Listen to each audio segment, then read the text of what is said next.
பௌர்ணமிகளில் மட்டுமே திறக்கப்படும் ஆலயத்தில் கூடை கூடையாக மிளகாய்களை கொண்டு வந்து கொட்டுகிறார்கள் கடல் கடந்து வரும் பக்தர்கள். மிளகாயோடு நின்று விடாமல் கோரிக்கைகளை வெற்றிலையில் எழுதி பிரச்சனைக்கு தீர்வு காண வாராகி அம்மனிடம் சிபாரிசுக்கும் செல்கிறார்கள். அந்த வினோத வழிபாடு பற்றிய சிறப்பு தொகுப்பை இப்போது பார்க்கலாம்.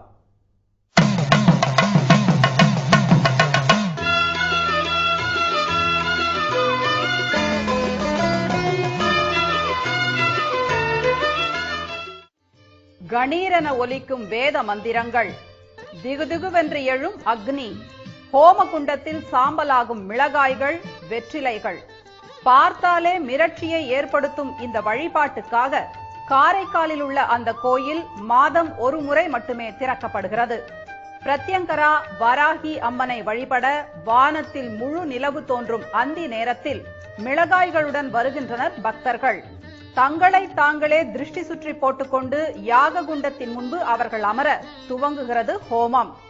ஓம் ஹ்ரீம் பயங்கரி ஆச்சரிய பயங்கரி சர்வபூத பிரேத பிசாத பயங்கரி ஓம் நமோ பகவதே சம்ஹாரவாராகி பாபா வந்திங் அதுமதி சோகா. ஓம் நமோ பகவதே சம்ஹாரவாராகி பாபா வந்திங் அதுமதி சோகா. மாரய மாரய ஸ்வாஹா. நேரம் ஆக ஆக ஓம் ரீம் பயங்கரி என உடலை முறுக்கிக் கொண்டு மந்திரங்களின் வேகத்தை அர்ச்சகர்கள் கூட்ட அமானுஷ்ய அமைதி நிலவுகிறது ஆலயத்தில். யாகத்தின் இறுதியில் அக்னியில் கூடை கூடையாய் கொட்டப்படுகிறது மிளகாய். லேசாக வறுத்தாலே நெடி பரவி மாரத்தான் தும்மலோடு கண்களில் கண்ணீரை வரவழைத்து ஊரையே கதிகலங்க அடிக்கும் மிளகாயின் பாச்சா இங்கே பலிக்காது என்கின்றனர் பக்தர்கள்.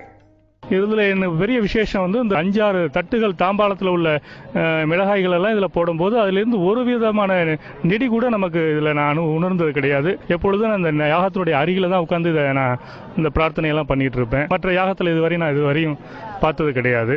ஹோமத்தின் நடுவே அனைவருக்கும் வழங்கப்படுகிறது வெற்றிலை. பொதுவாக தாம்பூலத்திற்கும் மருத்துவத்திற்கும் பயன்படுத்தப்படும் வெற்றிலை இந்த ஆலயத்தில் பக்தர்களின் தூதனாக மாறுவது சிறப்பு. பிரார்த்தனைகளை தமிழ், ஆங்கிலம் என தெரிந்த மொழிகளில் பேனாவால் வெற்றிலையில் பக்தர்கள் எழுத அனைத்தும் சேகரிக்கப்பட்டு ஹோமத்தீயில் இடப்படுகிறது.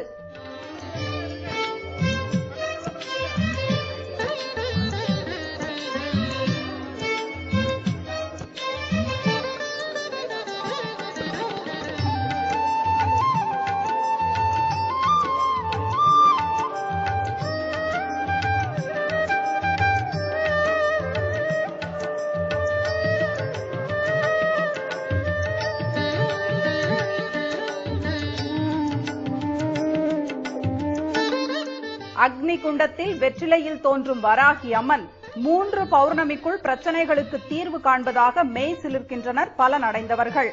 பெண்ணுக்கு வேலை கேட்டு வெற்றிலையில் விண்ணப்பித்த 3 வாரங்களுக்குள் அப்பாயின்மெண்ட் ஆர்டர் வீடு தேடி வந்ததாக உருகுகிறார் கடலூர் பக்தை. நாங்கள் மாசம் பௌர்ணமி யாகத்துக்கு வந்துட்டு இருக்கோம். நாங்கள் வெற்றிலையில் எங்கள் கோரிக்கையை வேண்டிக்கிட்டு எழுதி போடுவோம். பேனாவால் எங்கள் பொண்ணுக்கு வேலை கிடைக்கலன்னு எழுதி போட்டிருந்தோம். 3 பௌர்ணமிலேயே வேலை கிடைச்சிருச்சு. ஊருக்கே எதிர்கால பலன்களை சொல்லும் ஜோதிடர்கள் தங்களின் ஜாதக பலன்கள் அறிய அதிகம் வருவது இங்குதான் என்றால் நம்ப முடிகிறதா? எத்தனை வீரியமான பில்லி, சூனியம், ஏவல் இருந்தாலும் பிரத்யங்கரா ஹோமத்தின் போது மிளகாயை கொட்டி வழிபட்டால் இருந்த சுவடே தெரியாமல் பஸ்மமாகி விடுமாம்.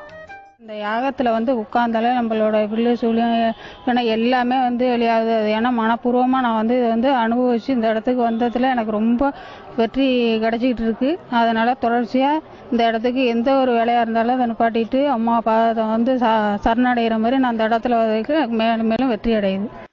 திருமண தடை, குழந்தை இல்லாமை, வேலை இல்லாதது, தேர்வு பயம், கடன் தொல்லை என அத்தனை துன்பங்களையும் வெற்றி இலையான வெற்றிலையில் பதிவு செய்தால் துயரங்கள் மறைவது 100க்கு 100 உறுதி என உத்தரவாதமும் தருகின்றனர். இந்த கோயில்ல என்ன கோரிக்கை வச்சாலும் அந்த கோரிக்கை நிச்சயமா 100% நடக்கிறது.